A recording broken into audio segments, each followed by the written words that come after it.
What's up, everybody? Welcome to BioS 3 Raw TV. We're gonna go through an email today, and this one is kind of takes after my own heart, to be honest with you.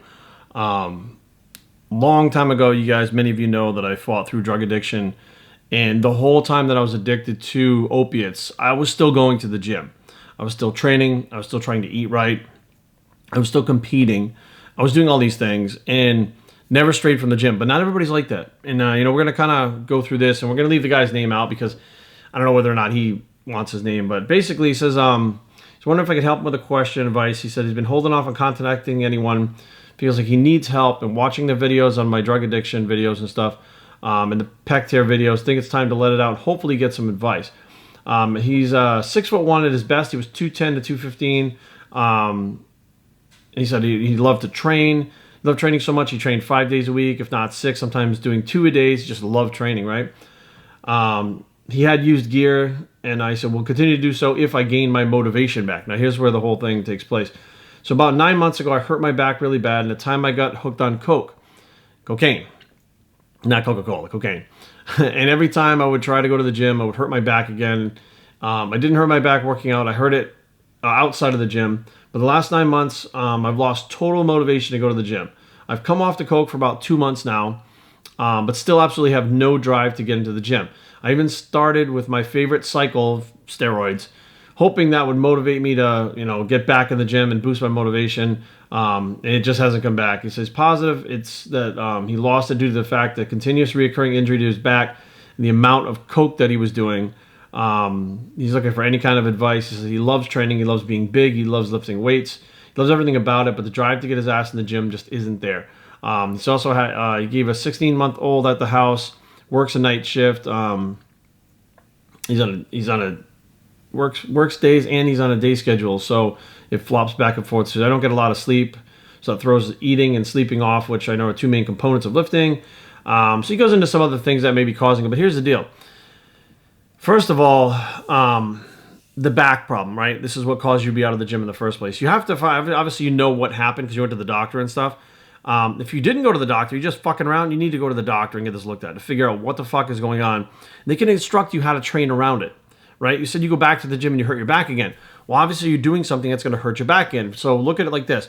Your back is never going to be the same again, okay? So now you have to figure out a way to train around that to continue training. Like my pec is never going to be the same. My rotator cuff is never going to be the same. My bicep tendon is never going to be the same. My hip and my back and my neck from wrestling is never going to be the same. So you have to find ways around it. And here's the deal. Like, you're not saying your age here, but it doesn't really matter your age. You can still get back in a great shape. Like when you get back to where you were before, it's absolutely possible. It just all depends on you. Now, the cocaine thing, here's the deal, and I don't know much about coming off of cocaine because it never was my drug. I was never big into it. I mean, I did it, but I was never big into it. But there is definitely a lag time when you come off drugs, especially if you're doing heavy cocaine for, 9 months or whatever it was.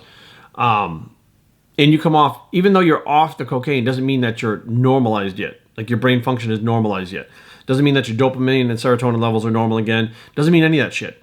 Like everybody's different and it can take time. And if you're feeling like unmotivated, you might be actually feeling a little bit depressed too in there, right? Because you have so much going on. You can't do the thing you love, which is the gym. You have the kid, you're working the job, you're so much stuff going on. It's very possible that you have some depression involved with this too, which, if that's happening, you need to sit down and figure out, is it caused by the cocaine or is it something that you genetically have? Because people that do drugs a lot of times are compensating for the fact that they have a genetic anxiety, depression, some kind of trauma, some PTSD trauma. They're doing it to compensate for something. Now, you could have been doing it to compensate for your back, right? Because you're hurt. But there might be something deeper in there, and that's something I would honestly check into. You need some therapy. You need to sit down and really dig.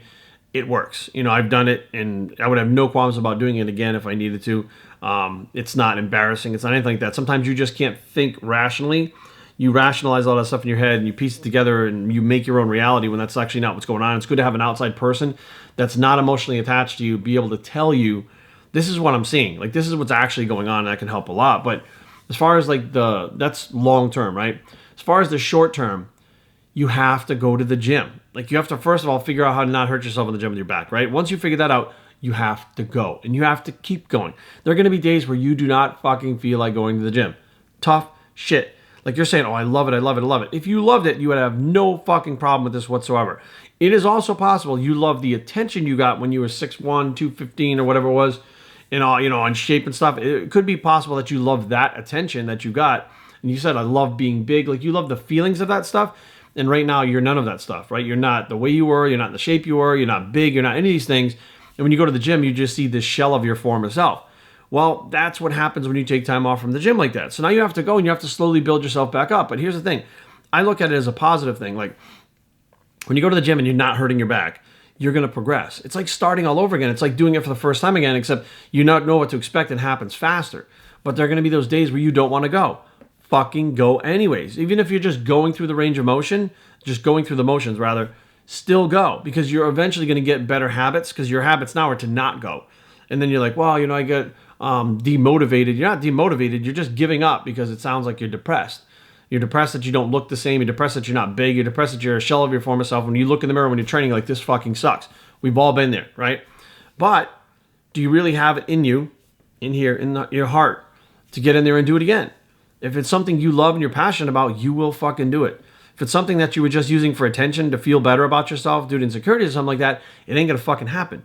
I'll be honest with you, reading this right now makes me say it's not about the love for it. I mean, honestly, when I tore my pec, the first thing I got upset about is I can't train. The first thing, I'm fucking sitting there in the car on the ride to the hospital, and I'm like fucking thinking about the GAFD business, I'm thinking of all these things, but the main thing was I remember saying to my wife, I can't train. Fuck, I can't train. What am I gonna do? Because I love training that much, and was literally the next day was my scheduled day off, Wednesday. Thursday, I was back in the gym. On Wednesday, I actually made a plan to go in and fucking train around it. I had a goddamn sling on that Velcroed around my waist, so I literally was immobilized with that arm, and I still went back and trained legs, did abs, did cardio, and then did the other side of my body, contralateral training, because truly, I love to do it. Like, I don't want it out of my life. Like, no matter how depressed I got, no matter fucking how addicted to drugs I was, no matter how injured I am, that draw to the gym is still there. You know what I mean? So you need to really step back and take a look at yourself and decide if this is something you really love. And if you don't, if it's just for attention, that's fine too. Just make sure you keep going, because the whole fake it till you make it thing, you may not like it, but eventually if you're getting the results again and you're looking the way you used to and you're feeling better about yourself, you're going to start liking it again. Then you're going to want to go. But there's going to be that period of time where you just don't fucking feel it. Well, there's a lot of things in life you're not going to feel that you have to do anyways. But this is something you're choosing to do, that you love to do, that you're excited to do, that you want to do, right? Well, then it should be a no-brainer to get in the fucking gym and just do it. But like I said, that back injury, you're going to have to figure out. You're not saying anything in here about actually going to the doctor or anything like that, or getting a diagnosis, which would be the first step to avoiding further injury and learning how to train around it. Then just consistently going to the gym. If you have to go to the gym every day, 7 days a week, to get back in the routine, fucking do it. Go for an hour a day in the gym, 7 days a fucking week, every day. I don't give a fuck what you got to do to get there. Get there. Go through the fucking motions, even if it's just some cardio, even if you're just doing some light machines or a circuit, whatever the fuck it is. Get to the gym and keep going and keep going. And above all, don't give up. All right? A few times already you've given up. It just sets you back, and it makes a longer period of time where you're going to actually get back to where you were and enjoy it.